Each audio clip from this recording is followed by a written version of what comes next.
Mr. Chairman, sir, this is a very important bill. I understand that this bill has been introduced on the basis of the Hong Kong Convention. The title of the bill is the Recycling of Ships Bill 2019, which is misleading. The entire ship industry is known as the shipbreaking industry. I would request the Honorable Minister to mention how much of recycling has been done over the last few years. India has deposited the instrument of accession to the Hong Kong Convention with the IMO Secretary General as recently as 28th November 2019. Why should the Parliament rush through it without any adequate deliberations? Why should the Parliament go into a bill which has a huge importance, which has a huge environmental aspect, which also affects the aquatic life, employment, safety aspects and labor aspects as well? So the bill has been already presented in haste and the reasons are unknown. Sir, the Hong Kong Convention is stated to be the reason of the enactment of the Recycling of Ships Bill 2019, which has not even come into effect. The Hong Kong Convention will come into force only after 2 years, after 15 states representing 40% of the world merchant shipping by gross tonnage and 3% of recycling tonnage for the previous 10 years have either signed it without reservation or have deposited instruments of ratification, acceptance, approval or accession with the Secretary General.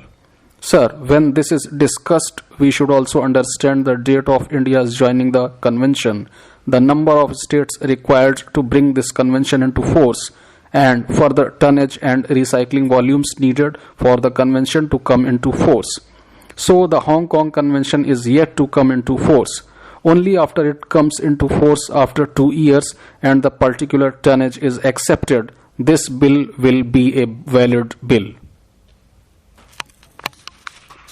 Sir, the top 5 ship recycling countries in the world, accounting for more than 98% of the ship recycling by gross tonnage, are Bangladesh, China, India, Pakistan and Turkey. Out of these, only 2 countries, India and Turkey, have now become parties to the Hong Kong Convention. China, Bangladesh and Pakistan have not yet been parties to this convention. Even the Hong Kong Convention has been subjected to severe criticism. One of the major criticisms of the Hong Kong Convention is that the shipping industry upholds the Hong Kong Convention as the only solution for shipbreaking conditions globally. The Hong Kong Convention has been strongly criticized for not providing standards that will ensure safety and environmentally sound ship recycling. Many NGOs, including the organizations like Greenpeace, have already raised the concern regarding the environmental impact of the Hong Kong Convention. The Supreme Court of India has raised concerns and many a time it has referred to Basel Convention as the model. There is a huge difference between the Basel Convention and the Hong Kong Convention. I believe that the government should take adequate steps in understanding the basic differences and deciding which convention is exactly suitable for a country like India. We all know that the Honorable Minister comes from the state of Gujarat. Alang is one of the biggest shipbreaking industries in the entire country. Shipbreaking industries are considered to be the hell on earth. The safety standards and the problems faced by the laborers are sometimes something which cannot be described in this parliament because it has a huge impact on their day-to-day life. There are health hazards. Chemicals are brought in by ships. There are certain safety aspects which have to be monitored, and it has also been mentioned in the convention as well. The environmental aspect is something which we have to very carefully look at. The marine aquatic life is going to be affected badly when the industry takes its role in the Hong Kong Convention. When we talk about air pollution, we all suffer from it, especially in a city like Delhi. We all are victims of air pollution. We all must have seen the Discovery Channel or the National Geographic Channel, where we can see some more colors of life than on land or by any artists or in any designs that we see, but the major component of a colorful aquatic life and the immense number of aquatic creatures which we have only seen on the screen are disturbed, destroyed, and their ecosystem has been damaged in a very different manner. We have a huge coastal line, and the fishermen's community of our country, especially in Kerala, Gujarat, and Tamil Nadu, is going to have a huge setback when this bill gets passed.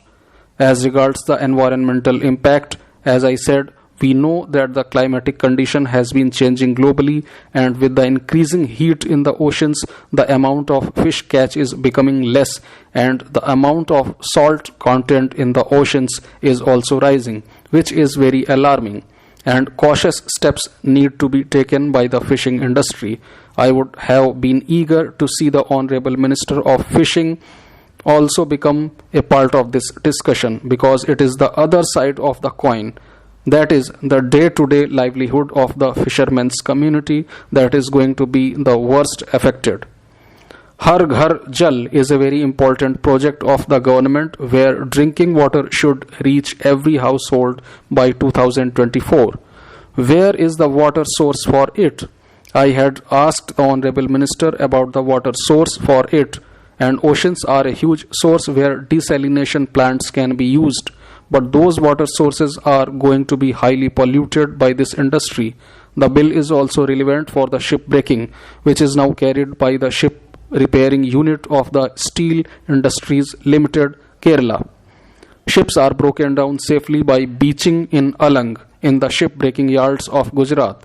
But in Kannur, ships are broken down while they are still in water. So there are states which are not following many of the standards given by these industries, but they are still prevailing.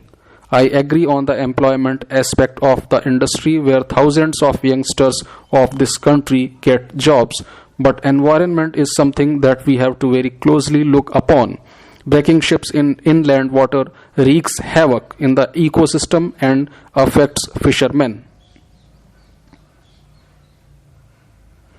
The bill in the present form does not prohibit the hazardous ship being broken with beaching and dismantling in water as well.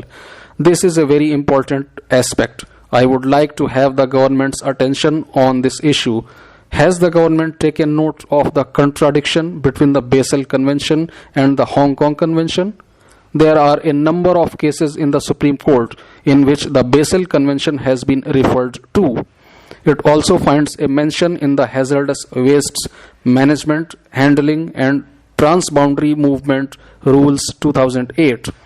Has the government taken note of the various criticisms of the Hong Kong Convention raised by the United Nations Human Rights Council? Has the government taken note of the criticism that the Hong Kong Convention gives an unfair advantage to the ship owners as well?